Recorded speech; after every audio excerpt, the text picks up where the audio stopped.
Okay, I'll make a few concluding remarks and then we'll go to question and answer. I'd like to deal with an aspect of the problem which Gareth touched on a bit, but I think you know, many people go to the regime change, the Iraq situation, and Gareth was very eloquent in his discussion of that.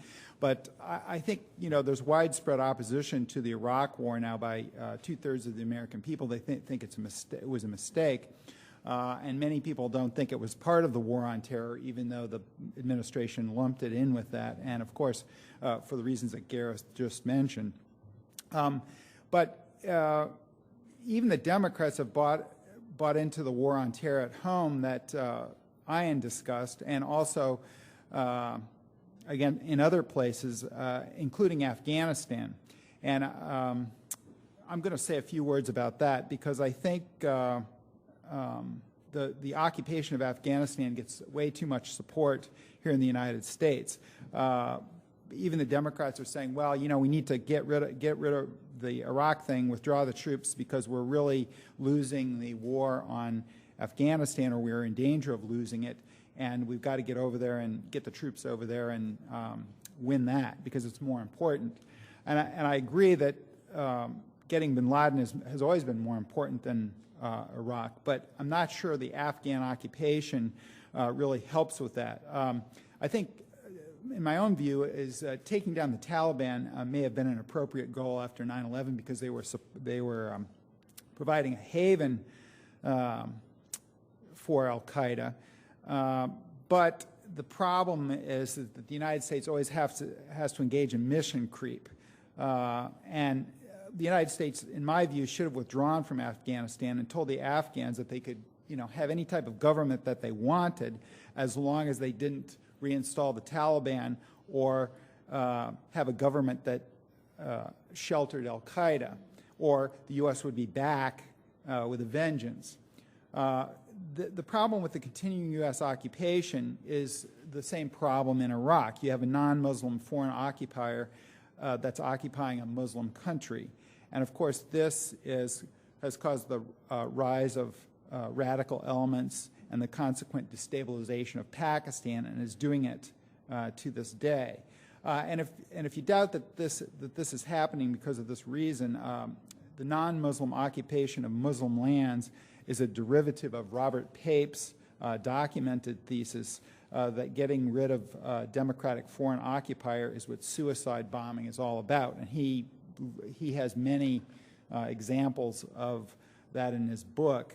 And non-Muslim occupation of Muslim land is a major cause of violence in the U.S. occupations of Iraq and Afghanistan, as I mentioned, the Soviet occupation of Afghanistan, the Russian occupation of Chechnya, the Ethiopian occupation of Somalia, and the Israeli occupation of Palestine. It's the same in all these places.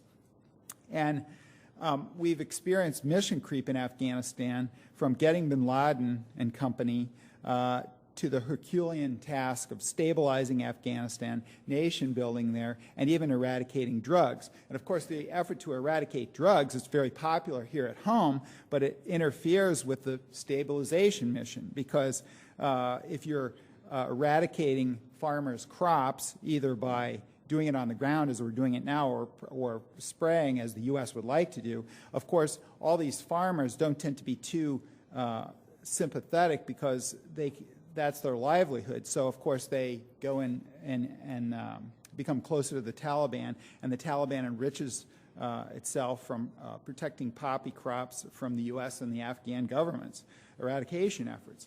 So this is an example where the mission creep has really gotten out of hand, and of course, this anti-drug mission, you can even question that the war on drugs here in the United States, it's a bit like the war on terrorism and the war on poverty and any other thing that's been labeled a war.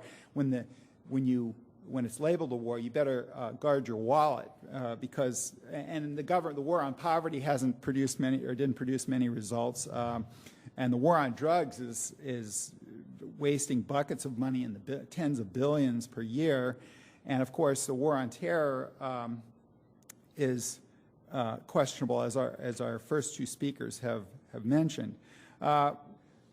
So instead of going overboard at home and abroad on the counterproductive, broad, and very public war on terror, perhaps the U.S. should have countered al-Qaeda with the U.S. judicial system, law enforcement efforts, and intelligence services.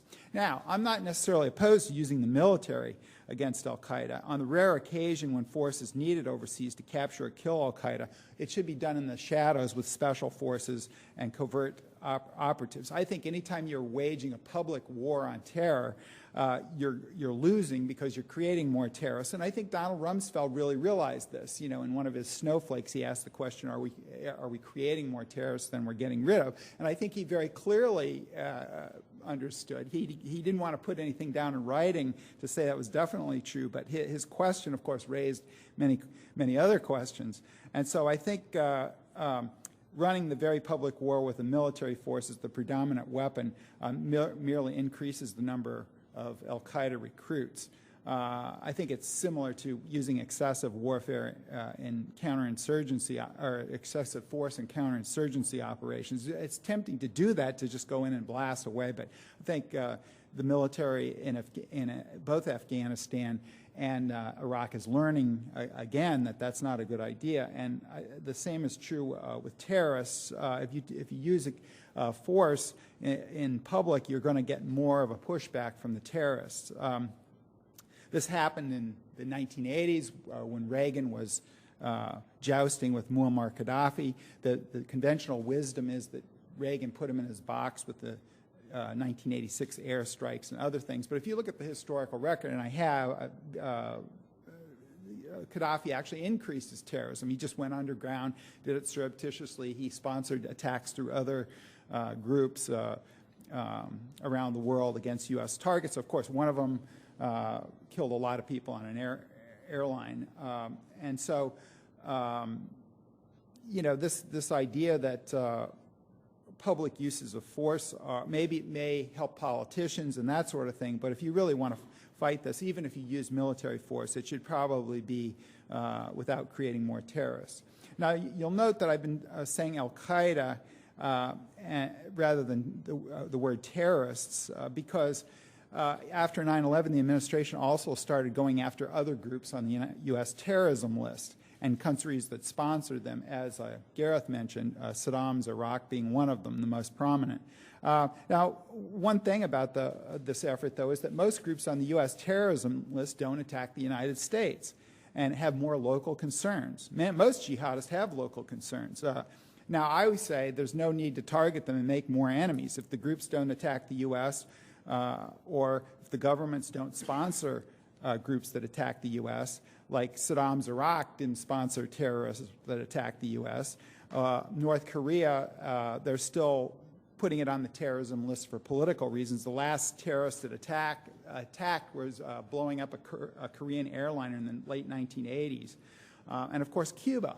We keep that on the terrorism list for political reasons. Cuba doesn't really sponsor terrorism anymore. They did at one time, but they don't anymore. So perhaps they should be removed from the terrorism list and left alone. As Ian alluded to, the U.S. government and military-industrial complex is, many times, al-Qaeda's best friend. By this threat exaggeration and widening the U.S. list of enemies to scare its own population to get the money for defense, security, law enforcement programs, and other powers, it magnifies the effect of the terrorist effort to use a few tactics to scare everybody. That's what terrorism is. Terrorists operate on a low budget. They want to choose their attacks very carefully, and they want to induce the maximum fear. Now, of course, the federal government's color-coded terrorism alert system is an example. If you go into the metro, you'll see this color-coded thing, and they have a little narrative by each color. And the other day I was in the metro, I thought, oh, maybe they're finally going to tell the public what they're supposed to do at each level. And of course they don't. They just said, you know, the general thing is have a plan in case there's an attack, is what the public is supposed to do. So there's no, you don't know what you're supposed to do at yellow, orange, or red. And of course the system has been mostly toggling between yellow and orange, because the government will not put it on green or blue, because if there's an attack, the government will be blamed for being asleep, and they don't put it on red because then everybody would stay at home and not go shopping at the mall. So therefore we have this political terrorism. But this is an example of, I think, where the government is actually aiding the terrorists, because it's creating unnecessary fear. Now, Ian was giving some examples of absurd things that he went across. And this is not an attack on President Bush, because I went to a conference in the late Clinton administration that was put on by Jane's, which is a military